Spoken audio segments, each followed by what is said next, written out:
Então, eu vou estar agora o delegado da Polícia Federal, Alexandre Saraiva.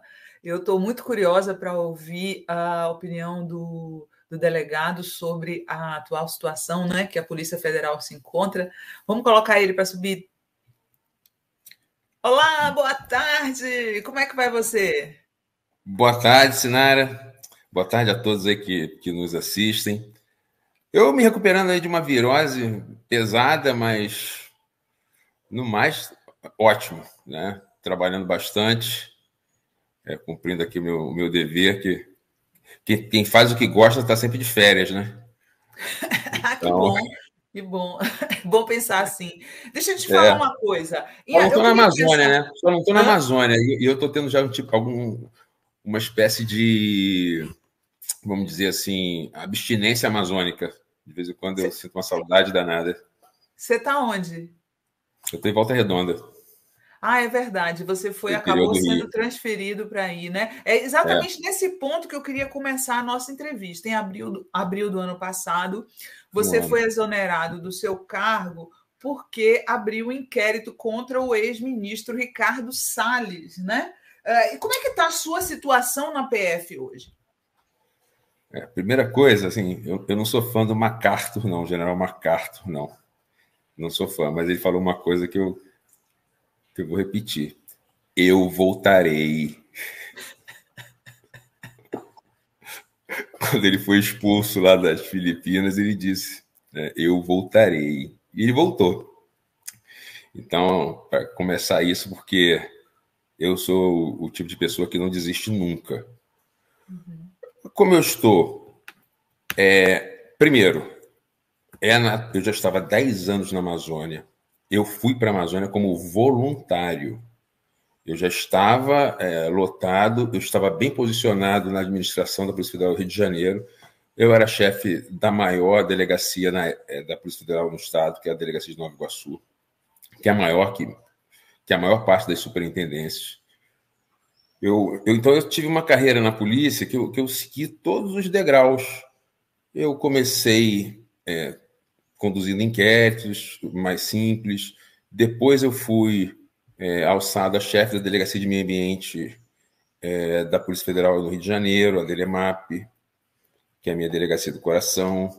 Depois eu fui, porque depois que eu fui ali, que vi, que eu conheci como a polícia podia realmente resolver o problema, porque tem aquela lenda que diz, né, a polícia enxuga gelo. Enxuga gelo nada. Eu não saio de casa para enxugar gelo. Eu saio de casa para resolver problema. E na Delemap, a gente tem essa sensação, caramba, a gente resolve o problema. Pelo tráfico de animais na Feira de Duque de Caxias. Acabamos. Né? Fiquei 2 anos lá com uma equipe maravilhosa de agentes, de escrivães. Pô, aprendi demais. Eles eram mais antigos do que eu. E eu era novinho. E eu acho que quando a gente tem que ter humildade para aprender, né?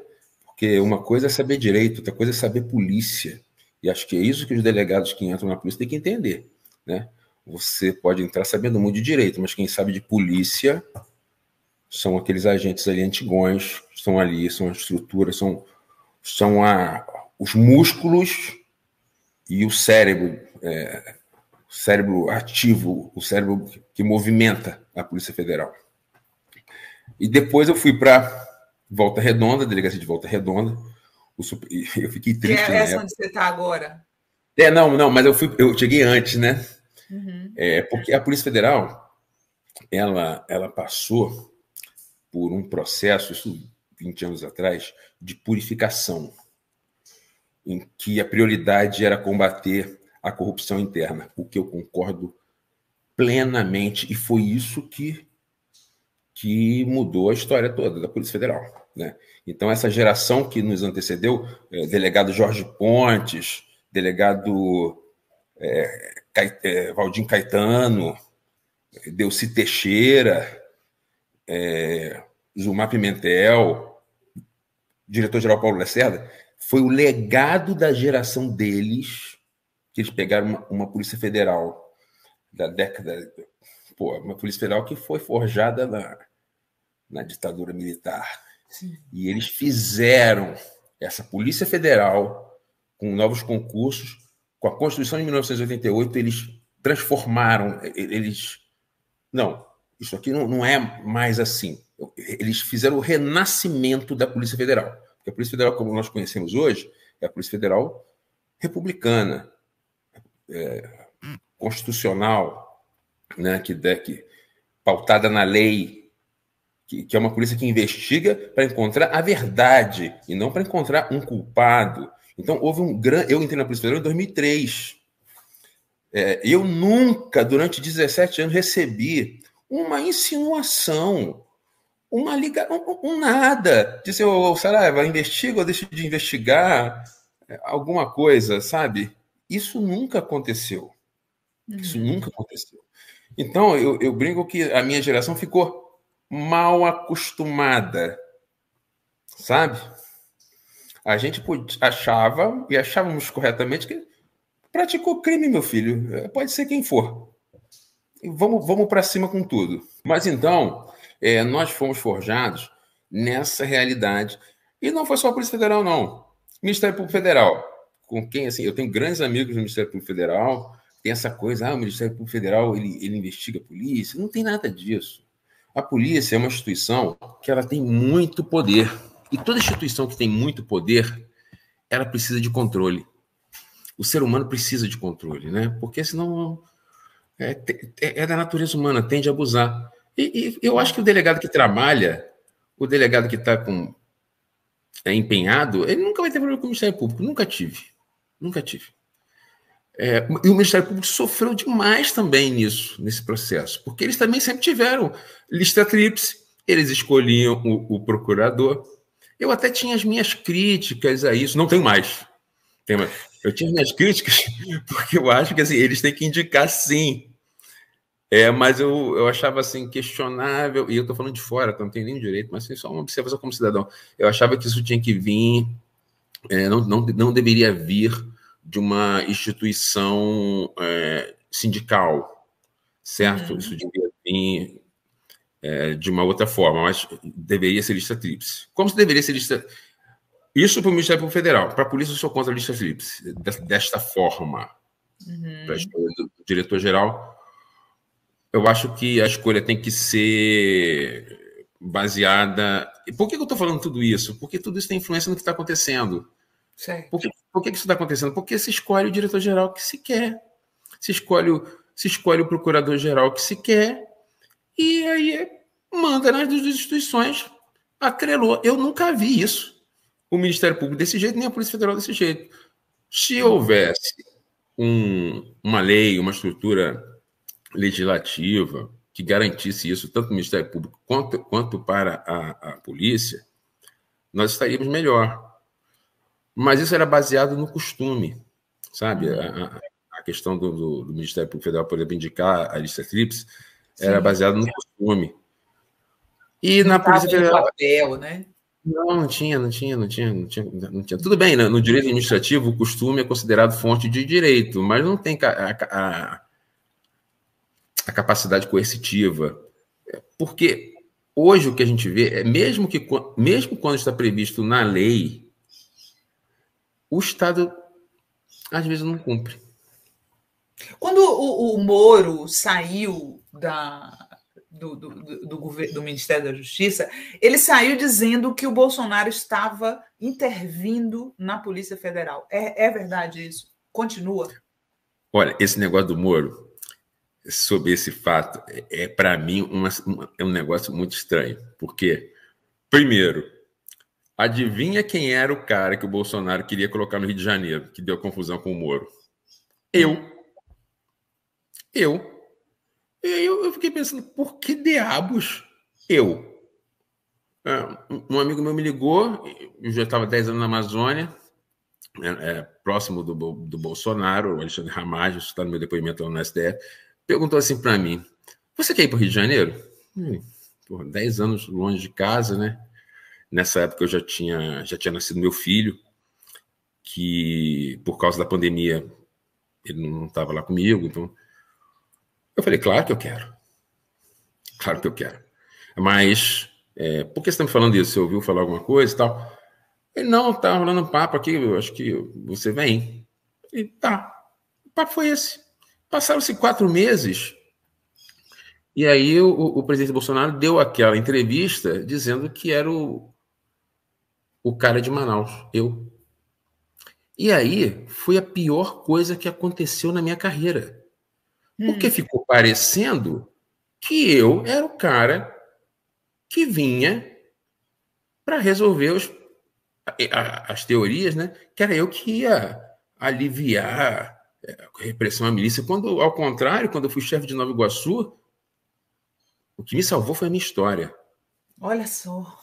O que me salvou foi a minha história, porque quando eu fui chefe de Nova Iguaçu, nunca se prendeu tanto miliciano, sabe? Eu coloquei como prioridade um, fustigamos a milícia e a gente acabou com gatunete, com...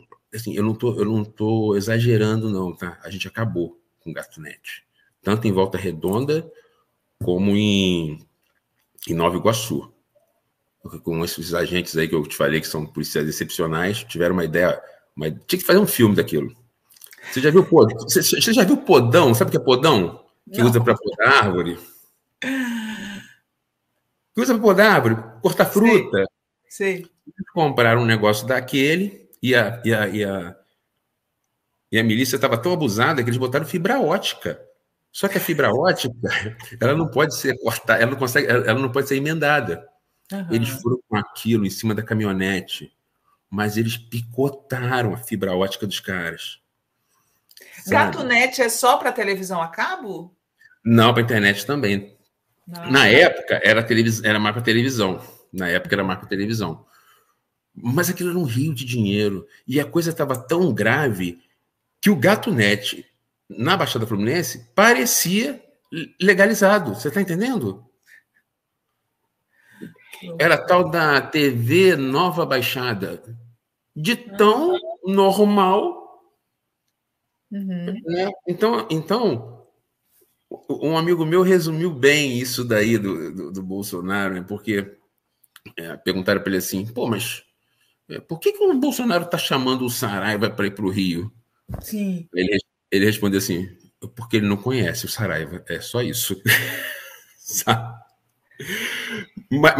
mas depois se chegou a uma outra conclusão, que eu acho mais plausível. Hum. Na verdade, nunca me quiseram no Rio de Janeiro. Sempre me quiseram fora da Amazônia. Então Hum. me fizeram um convite que eu sabia, assim, eu recusaria tudo, porque eu estava na cadeira eu estava onde eu amava. Mas sabendo da minha questão familiar, sabia qual era então, o jeito de me tirar da Amazônia era me trazer para o Rio, depois me tirava do Rio, trocava os presidentes do Rio. Então, e isso aí depois ficou muito evidente em conversas com madeireiros que falaram que era isso. Então ficou comprovado que. Você estava Mas isso incomodando na Amazônia, essa era a real. estava incomodando, porque a gente criou uma metodologia de ataque diferente. E quando a gente fez isso, doeu. Entendeu? Porque não adianta. Eu acredito muito, eu sou fã da ciência.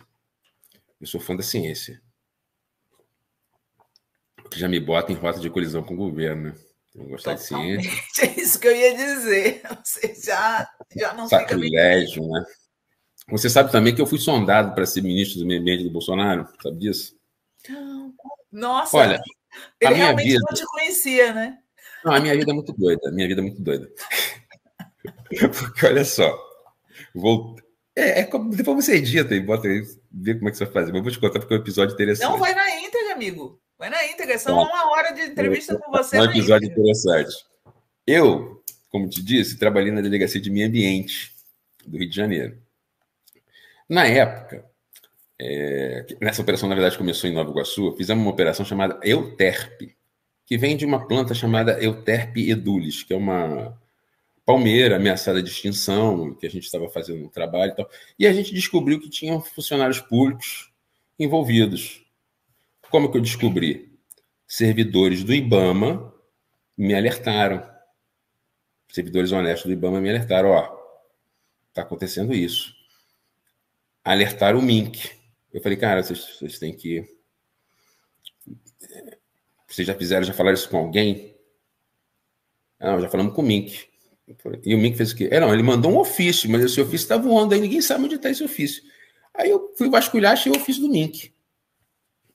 Aí, com base no ofício do Mink, eu intimei, eu falei para os caras, olha, não dá para instaurar inquérito assim, porque está muito genérico aqui, mas com base no expediente dele, eu posso, ao menos, ouvir vocês, se vocês se dispuserem e cientes dos riscos que isso implica, de confirmarem ou não o que está escrito aqui. Né? Não, a gente vai.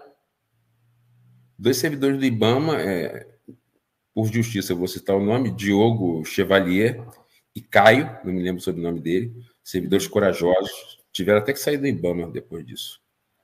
Então, até com uma ação judicial para voltar, porque o clima ficou... com base nesse depoimento, se instaurou um inquérito, conversamos com o Ministério Público, doutora... uma procuradora excepcional, chamada Ana Paula Ribeiro Rodrigues, sabe, um exemplo assim de profissional, de pessoa engajada no serviço, na lei, e eu assim, e foi minha primeira operação, então assim, eu acho que eu dei muita sorte de ter trabalhado com ela, porque eu acho o nosso sistema, se critica muito o sistema brasileiro, tem muitas críticas, mas tem uma coisa muito boa, que é assim, tem a polícia judiciária, tem o MP e tem o juiz. Então, assim, a polícia está ali no calor do negócio, né? Na intensidade da coisa. O MP, ele já está equidistante, assim, ó, a polícia está, isso aqui está meio exagerado. Então, o MP, ele não nos atrapalha, não, ele nos protege, dizendo, não faça isso, que isso vai dar problema. Sabe, é como se fosse nas empresas aquela área que compliance, sabe? Olha, isso aí não, vamos menos.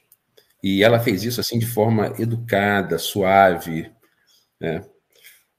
E aí a operação entrou nos trilhos muito bem, na Justiça Federal também, que tem mais o papel de análise mais distante ainda, mais fria ainda.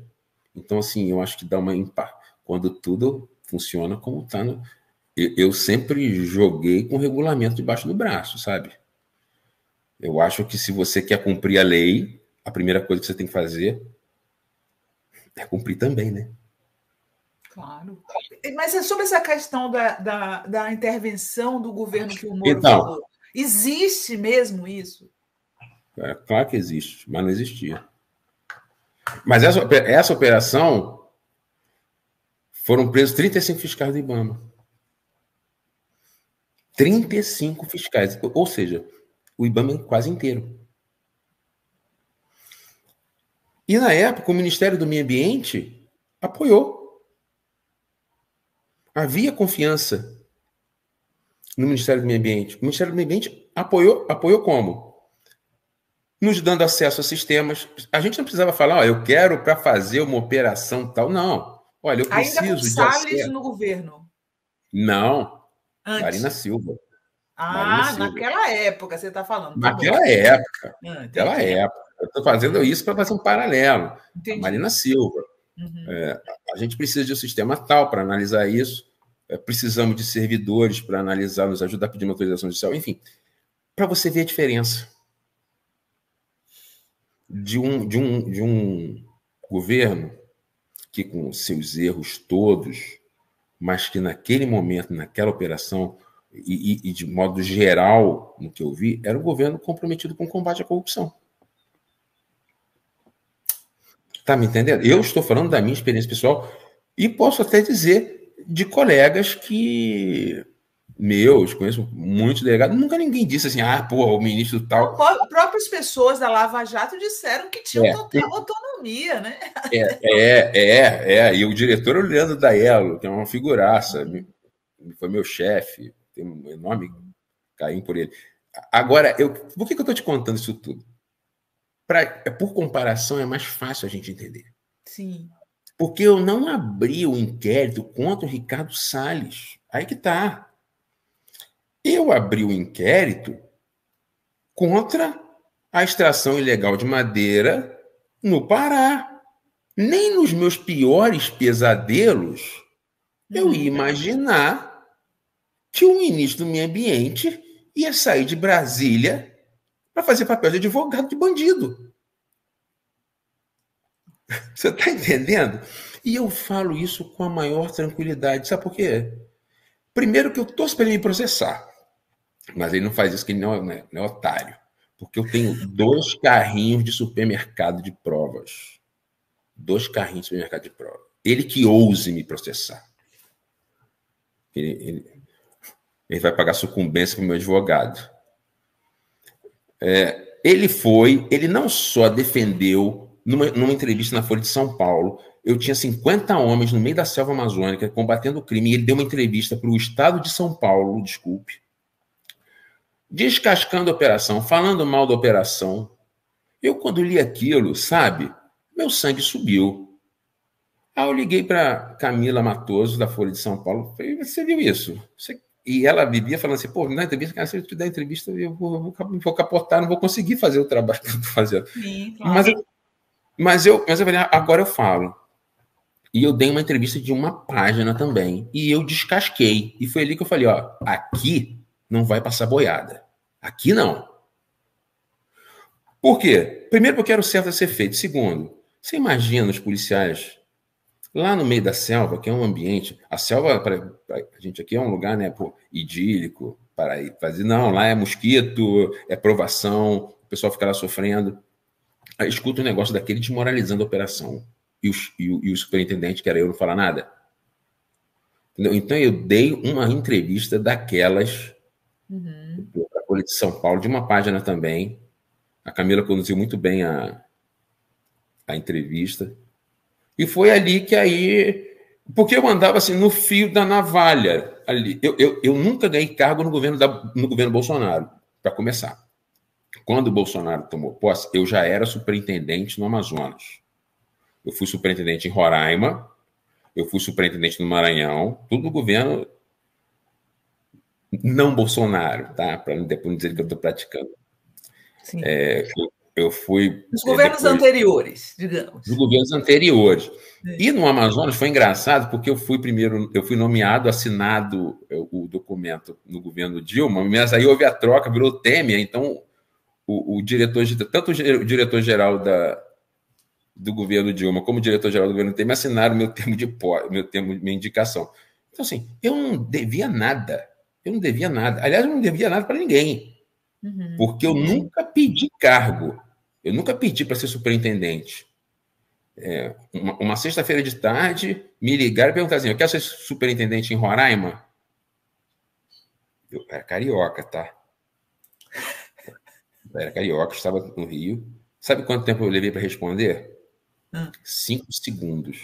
É agora. Eu duvido que na história da Polícia Federal alguém aceitou um cargo lá em Roraima tão rápido quanto eu. 5 segundos. E eu fiquei 4 anos lá. Ó, e te digo, não foi fácil. Não para o Roraima, que é um estado que eu tenho assim, um maior carinho. Assim, é de uma natureza, coisa mais linda do mundo. Eu tive experiências lá que são... Eu conheci os Yanomamis, eu vi como eles vivem, assim, e esse preconceito que a sociedade brasileira tem, com alguma parte da sociedade brasileira tem com os indígenas, é uma covardia. É triste demais. É triste, porque eles precisam de ajuda, eles precisam de apoio, eles são evidentemente vulneráveis, e eu vi isso de perto. Conheci também, assim, não tão bem, conheci o Amiri Atroari, porque cheguei lá, logo falaram para mim assim, o Amiri Atroari fecha a estrada lá em Roraima para o Amazonas, isso é um absurdo. Eu falei, eles fecham a estrada, e tinha um posto nosso, né, na divisa de Roraima com o Amazonas, eu falei, pô, vou lá. Aí no caminho, é isso que eu falo, cara, assim, a gente que está aqui no Sudeste tem uma visão de Amazônia muito distorcida. E isso causa grandes problemas, porque a gente toma as decisões erradas para proteger a Amazônia. E eu acho que é por isso que eu dou entrevista, falo o máximo possível, porque eu acho que a grande necessidade hoje no Brasil é o povo brasileiro entender a Amazônia. Né? Aí eu peguei o carro, peguei a viatura e fui 600 quilômetros até o posto lá, posto chamado Jundiá. Os agentes brincam, chamam de Judiá. Fica na divisa, sabe? Uhum. Aí eu cheguei lá. Você sai de Boa Vista, Boa Vista é a capital de Roraima. Ela fica numa área que, apesar de estar na Amazônia legal, é naturalmente de savana. Interessante isso, né? É uma área de savana. Então aquilo ali não é de matamento, aquilo ali é savana. Sim. Mas logo depois, 60, 100 quilômetros, já era para novamente estar a floresta. Não tem nada. É área devastada. Você pode abrir depois o Google Earth, e você vai ver a estrada, a 174 vai seguindo. Uhum. Você sabe quando você enxerga de novo floresta amazônica? Sabe onde?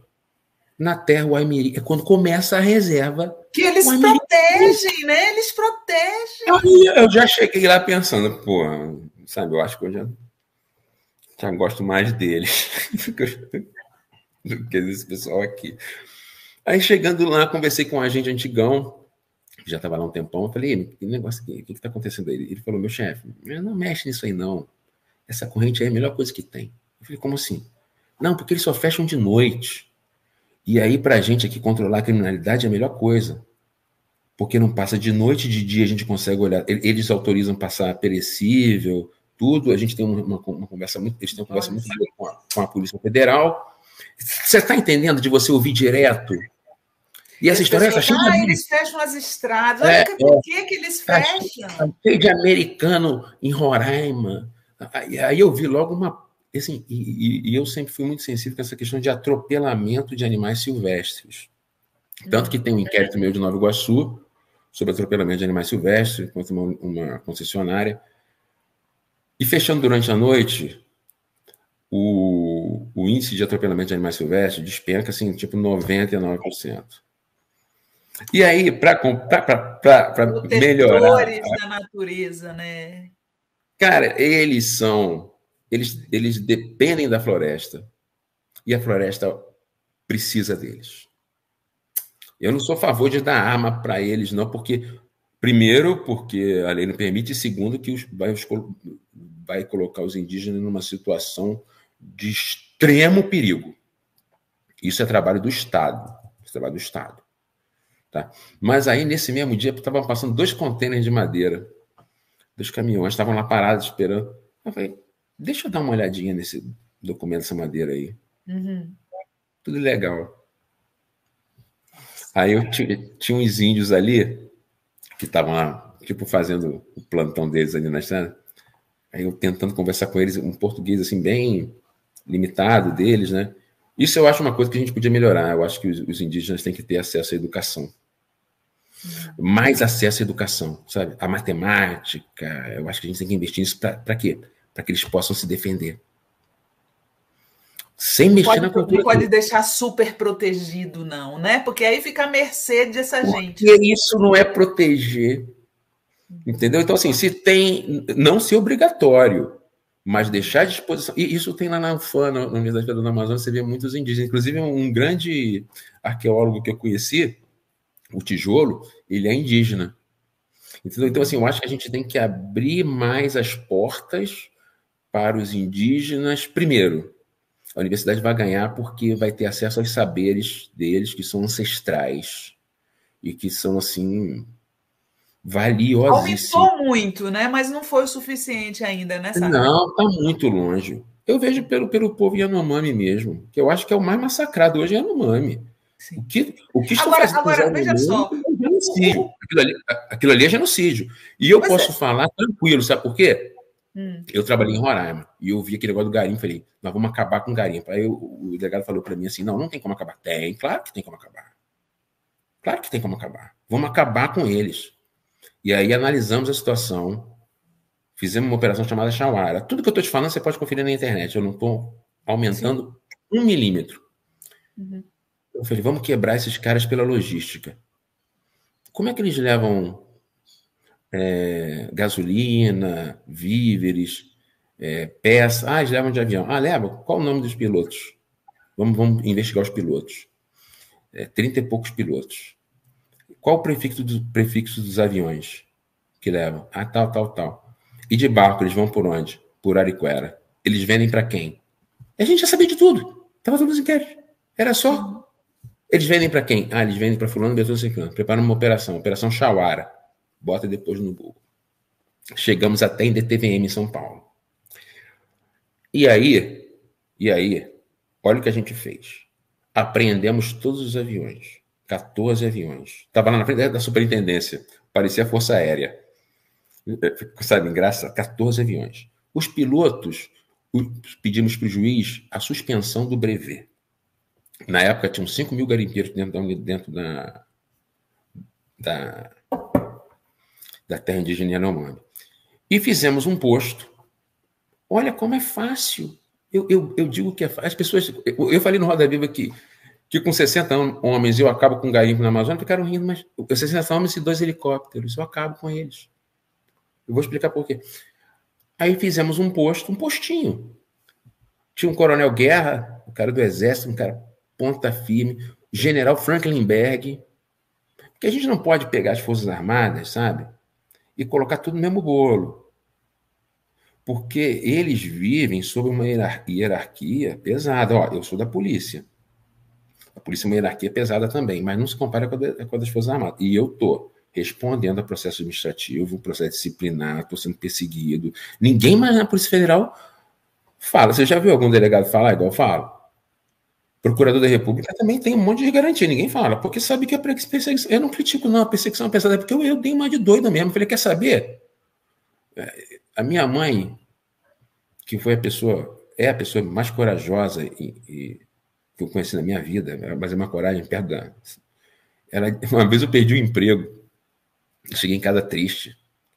Ela virou para mim e falou assim, você tá triste por causa de quê? Não, pô, fiquei desempregado. Você é aleijado? Você tem algum problema? Amanhã você arruma outro emprego.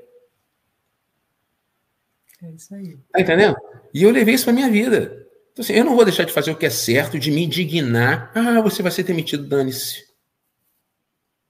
Dane-se, mas eu não vou ficar calado. Sofrer calado eu não sofro. Olha só, E aí, você fala assim da mineração. Tá. Olha, esse detalhe. Fizemos esse posto, passamos um correntão no Rio Arariquara. Então eles ficaram sem avião, sem piloto e sem barco.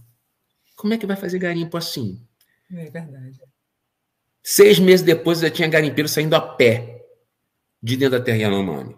Pode conversar com o Davi Copenau, se não deu certo. Problema. Aí eu fui removido para o Maranhão. Estava na minha hora mesmo, eu já estava há 4 anos, eu tinha que... Era para mim uma... Porque, assim, se você não é indicado para outra superintendência, na ideia da polícia, é porque você fracassou, entendeu? Então, se você é indicado para outra, é porque, pô, você fez um bom trabalho. Então, foi um reconhecimento, fui para o Maranhão. Olha a dureza, né? Maranhão, é outra história. 3 meses depois fecharam, acabaram com a base. Aí eram 3, 5 mil, virou 20 mil. Você está entendendo? Agora,